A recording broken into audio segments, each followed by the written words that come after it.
Sometimes when I'm working on a book, I'm not really thinking that much about who the audience is, but I kind of naturally fall into the pattern. If I'm writing about, say, an 8-year-old kid, I'm automatically putting myself in the mindset of an 8-year-old kid, so I'm using the vocabulary that an 8-year-old would use, and I'm kind of looking at things from that perspective. So I don't really find it that difficult to write for a variety of audiences.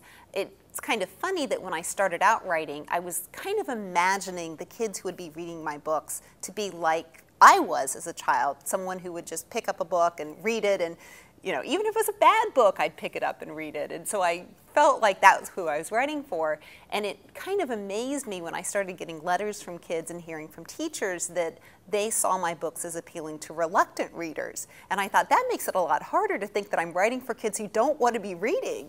But I'm really gratified when I've heard from kids who said, I didn't like to read, but then I read your book and I loved it. So that's a very good feeling to have. I'm not quite sure how I ended up being somebody who wrote more of the page-turner style books. I think it's because every time that I've started writing a book, I feel an urgency, and I think that's conveyed to the reader as well, the urgency of wanting to get through the story and wanting to tell that story. So I think that's probably what drives the thriller nature of the books that I've written.